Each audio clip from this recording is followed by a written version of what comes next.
everyone. In this video, I am going to explain you breathing, inhalation and exhalation. So the meaning of inhalation is that air in, to take air inside of your lungs, and exhalation means to breathe out. So one breath means, that means a single breath contains one inhalation and one exhalation. एक बार हवा अंदर लेना और उसके बाद उस हवा को बाहर करना एक ब्रेथ यानी एक सांस कहलाता है। यह सामने बोर्ड पर एक डायग्राम बनाकर रखा है आपके लिए। उसमें ये डायग्राम वेंट्रल सरफेस की तरफ से है, यानी ये इस तरीके से बना हुआ है। पीछे की साइड यहाँ पर बैकबोन, आगे की तरफ यहाँ चेस्ट बोन जिसको हम स्टर्नम कहते हैं, और साइड की तरफ से रिब्स पाई जाती हैं। इस डायग्राम में एक थोरैसिक केज बना के रखा है। केज का मतलब होता है बच्चों पिंजरा, यानी जो हर तरफ से बंद हो। मतलब थोरैसिक केज जो पीछे की तरफ से बैकबोन से बंद है, यानी इस डायग्राम में बैकबोन नहीं दिख रही, एक सिंबॉलिक वे में बना लेते हैं, यानी पीछे की तरफ बैकबोन प्रेजेंट होगी, तो ये हमने बना ली बैकबोन। आगे की तरफ इस विंड पाइप के ऊपर, दिस इज विंड पाइप, ये विंड पाइप हो गई, और आगे की तरफ इस विंड पाइप के ऊपर चेस्ट बोन या स्टर्नम पाई जाती है, तो हम इसके ऊपर एक स्टर्नम भी ड्रॉ कर लेते हैं। यानी सामने की तरफ से वेंट्रल साइड से ये स्टर्नम से ब्लॉक्ड है, बिल्कुल बंद है, एकदम केज की तरह काम कर रहा है, और ये सब प्रोटेक्शन का काम करते हैं, थोरैसिक कैविटी बना है। साइड की तरफ से रिब्स आ रही हैं, जिसको हम लोग वेंट्रल साइड बोलते हैं। वेंट्रल की तरफ से, पार्श्व की तरफ से रिब्स आ रही हैं, यानी बैकबोन से निकलती हुई ये रिब्स पीछे की तरफ से आती हुई और इस पार्ट को यानी कि केज को इस तरीके से कवर करेंगी यूं। तो ये हमारी रिब्स हो गई, ये हमने रिब्स बना ली। नीचे की तरफ एक मस्कुलर पार्ट है जिसको हम कहते हैं डायाफ्राम। इस डायाफ्राम का स्ट्रक्चर डोम शेप्ड होता है। डोम शेप का मतलब होता है कुछ मेहराब नुमा, ऐसे बना हुआ। लेकिन अगर ध्यान से नोटिस करें तो हार्ट के ठीक नीचे वाला हिस्सा जो ठीक हार्ट के नीचे पाया जाता है, वो थोड़ा नीचे की तरफ शिफ्टेड है, ताकि ये हार्ट हमारा आसानी से एक्मोडेट हो सके, रह सके, इसमें अच्छे से यहाँ फिट हो सके। बाकी का हिस्सा डोम शेप्ड है, यानी ये ऐसे और ये ऐसे, यानी इस पूरे थोरैसिक केज को नीचे की तरफ से, एब्डोमेन की तरफ से डायाफ्राम, साइड की तरफ से रिब्स, ऊपर की तरफ से नेक, सामने की तरफ से इस सरफेस की तरफ से, वेंट्रल सरफेस की तरफ से बोन जिसको हम स्टर्नम के नाम से जानते हैं, चेस्ट बोन भी कहते हैं, सो इट इज स्टर्नम। ये हमने स्टर्नम लगा ली, इसको हम चेस्ट बोन भी कहते हैं। ये हो गई हमारी चेस्ट बोन, इसका कॉमन नेम है चेस्ट बोन। अब ये थोरैसिक केज रेडी है। इस डायाफ्राम के मूवमेंट से, मूवमेंट का मतलब downward movement and upward movement, और रिब्स के मूवमेंट की वजह से एक्सपायरेशन और इंस्पायरेशन होता है।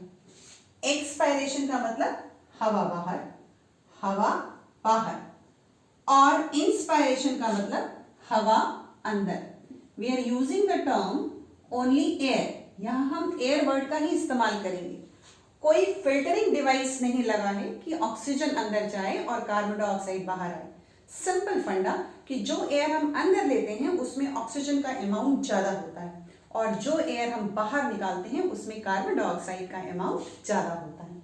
आइए देखें, बैकबोन में कोई मूवमेंट नहीं होगा, एक्सपिरेशन में भी और इंस्पिरेशन में भी, तो हमने बैकबोन को पहले से ड्रॉ करके रखा है। अगर ये मेरी बॉडी में हो तो मैं इस डायग्राम को कुछ इस तरीके से समझाऊंगी, यानी ये बैकबोन हो जाएगा, इधर से स्टर्नम हो जाएगा, साइड की तरफ से रिब्स दिखाई पड़ेंगी, और नेक रीजन दोनों में कॉमन है, इसलिए उसको स्किप कर रहे हैं। आइए देखें, एक्सपायरेशन का मतलब हवा हमें बाहर की तरफ ले जानी है, यानी एरो हम बाहर निकालेंगे ऐसे। डेफिनेट सी बात है, जब आप एयर अंदर ले जाएंगे तो थोरैसिक केज का वॉल्यूम, जो अंदर की जगह है, वो कम हो जाएगी। रीजन ये होता है कि इसके अंदर जैसे ही वॉल्यूम कम होता है एयर प्रेशर बढ़ जाता है, लेकिन किस वजह से हम वॉल्यूम कम करते हैं, आइए देखते हैं। ये जो डायाफ्राम है, ये डायाफ्राम बिल्कुल ऐसे डोम शेप्ड हो जाएगा, ऐसे।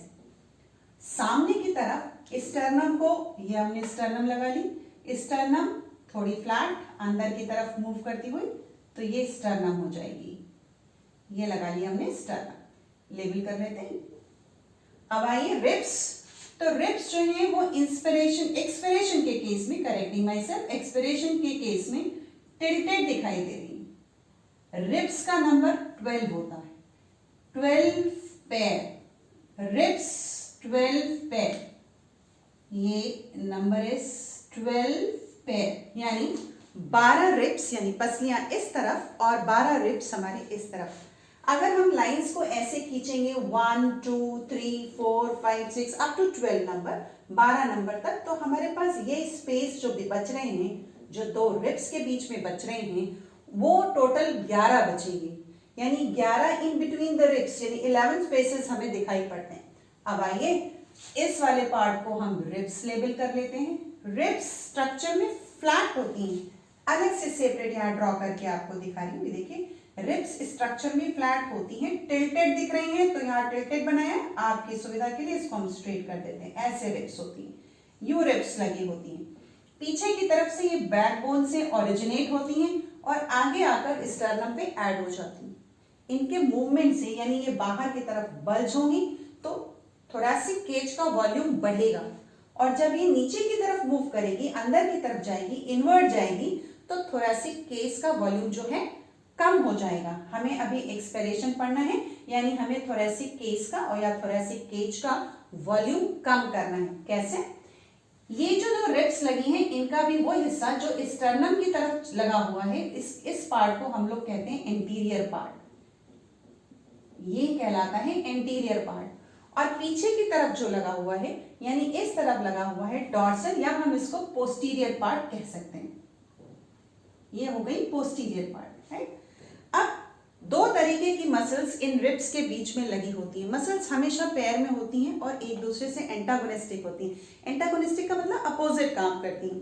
कुछ मसल्स जिनके नाम जैसे आपको याद है, जैसे बाइसेप्स और ट्राइसेप्स, ये एक दूसरे से एंटागोनिस्टिक हैं। यहाँ पे भी जो मसल्स हम लगाएंगे वो एक दूसरे से एंटागोनिस्टिक है, अपोजिट काम कर रही है। आइए सबसे पहले अंदर की तरफ से लगने वाली, यानी रिब्स के अंदर की तरफ से लगी और एंटीरियर पोर्शन से ओरिजिनेट हुई और पोस्टीरियर पोर्शन की तरफ चलेगी। 1 2 3, not there in the counting की बात नहीं हो रही, यहाँ पर मसल्स का ओरिजिन बताया जा रहा है। अब ये मसल्स कहला क्या रही हैं, इनका नाम क्या है, ध्यान से देखिए, क्योंकि ये दो रिब्स के बीच में, रिब्स के लिए एक वर्ड यूज किया जाता है कोस्ट, COST। दो रिब्स के बीच में है, इसलिए इंटर COSTAL, कोस्टल, दो रिब्स के बीच में लगी थी, इसलिए हमने वर्ड यूज किया इंटरकोस्टल। और अगर हम बाहर से अंदर की तरफ मूव करें, यानी अगर मेरी ही रिब्स में मुझे ओपन करने के बाद अगर मसल्स को देखा जाए, तो बाहर पहले एक्सटर्नल मिलेंगी और उसके बाद इंटरनल मिलेंगी। तो इस एक्सपायरेशन में internal, INTERNAL, internal, intercostal, then muscles काम करती हैं, यानी इनमें कॉन्स्ट्रिक्शन हो रहा है। क्या नाम है इनका? इंटरनल, इंटर दो के बीच में, कोस्ट ये आपकी रिब्स, कोस्ट माने रिब्स, और मसल्स यानी एंटीरियर साइड से निकलकर रिब्स के नीचे वाले बॉर्डर से निकलकर उसके अगले वाले रिब्स के ऊपर वाले हिस्से में पोस्टीरियर साइड की तरफ ये मर्ज हो रही हैं। और जब इनमें कॉन्स्ट्रिक्शन होता है तो जो ये पार्ट है, जो स्टर्नम है, वो अंदर की तरफ इनवर्ट हो जाता है, यानी इसका जो डायरेक्शन है वो ऐसे यू। इसको हम बोलते हैं internal intercostal muscles, responsible for expiration. क्योंकि एयर प्रेशर बढ़ रहा है, इसलिए बढ़ रहा है क्योंकि थोरैसिक केज का वॉल्यूम जो है वो कम हो रहा है। डायफ्राम को अगर नोटिस करें तो डायफ्राम ऊपर की तरफ जा रहा है। डायफ्राम एक प्लेट जैसा स्ट्रक्चर है, और ये याद रखेंगे कि डायफ्राम एक मेमेलियन कैरेक्टर है। मेमेलियन कैरेक्टर में जो डायफ्राम प्रेजेंट है, ये प्लेट के जैसा बिल्कुल मस्कुलर है और हमारे पूरे रेस्पिरेटरी थोरैसिक केज के चारों तरफ से रेडियल मसल से जुड़ा हुआ है। तो जैसे ही ये डोम शेप्ड होकर के ऊपर की तरफ शिफ्ट होता है, यहाँ पे एयर प्रेशर बढ़ जाता है और एयर इस तरीके से बाहर निकल जाती है, यानी यहाँ दो स्टेप हो रहे हैं। लेंथ वाइज थोरेसिक केस का जो वॉल्यूम है वो डायफ्राम कम कर रहा है, क्योंकि डायफ्राम फुली डोम शेप्ड है और ऊपर की तरफ शिफ्ट हो रहा है। ऑल अराउंड चारों तरफ से जो इसका वॉल्यूम कम हो रहा है थोरेसिक केज का, वो स्टर्नम के अंदर जाने से, रिब्स के टिल्ट होने से यानी नीचे की तरफ शिफ्ट होने से, रिब्स देखिए ऐसे मूव कर रही है, ऑब्लिक है ऐसे, इसलिए ऑल अराउंड इसका वॉल्यूम कम हो रहा है और अल्टीमेटली एयर बाहर आ रही है। इधर आए हम इंस्पायरेशन में, हवा अंदर लेनी है, करना क्या है, बैकबोन वहीं का वहीं, इसमें कोई चेंज नहीं है, तो बिल्कुल ऐसे ही ड्रॉ करके रखी हुई। स्टर्नम की पोजीशन चेंज हो जाएगी, स्टर्नम बाहर की तरफ बल्ज हो जाएगा, ये ड्रॉ कर लिया हमने स्टर्नम।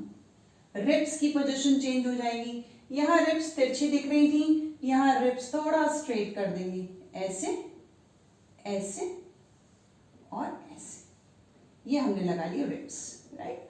और अब जो मसल्स यहाँ लगाएंगे जो इस काम को अंजाम दे रही हैं, माने अब वॉल्यूम बढ़ा हुआ आपको दिख रहा है, हमें डायफ्राम लगाना है, डायफ्राम को थोड़ा सा फ्लैट कर लेंगे, ये ऐसे फ्लैट हो गया, यानी डायफ्राम नीचे आ गया, स्टर्नम बाहर की तरफ मूव कर गया, रिब्स आउटवर्ड मूव कर गई हैं, देखिए ऐसे स्ट्रेट हो गई हैं, ऑलमोस्ट स्ट्रेट है, एकदम स्ट्रेट दिखाई दे रही है, देखिए ऐसे।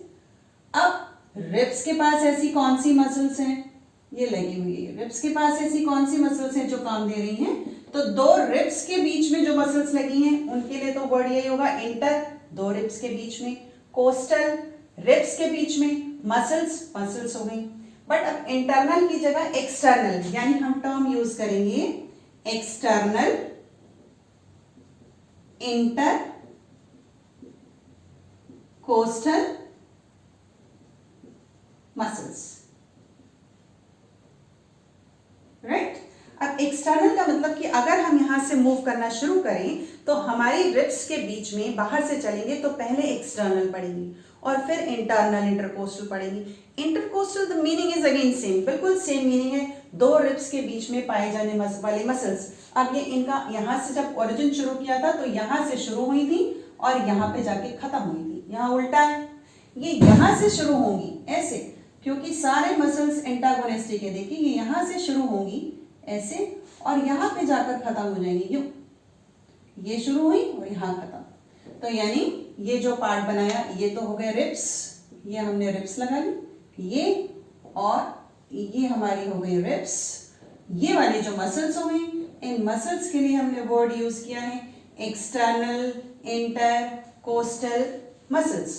अब आप ध्यान से नोटिस करिए, इस थोरेसिक केस का वॉल्यूम जो है वो बढ़ चुका है, यानी अब एयर, क्योंकि एयर प्रेशर कम हो गया है, वो अंदर की तरफ लंग्स में भर जाएगी, तो इसे हम कहते हैं इंस्पायरेशन और एक्सपायरेशन। ब्रीदिंग दो पार्ट में डिवाइडेड, और इसी इंस्पायरेशन को इनहेलेशन और एक्सपायरेशन को एक्सहेलेशन के नाम से जाना जाता है। थैंक यू, स्वस्थ रहिए, मस्त रहिए, लाइक करिए और सब्सक्राइब करिए, बाय बाय।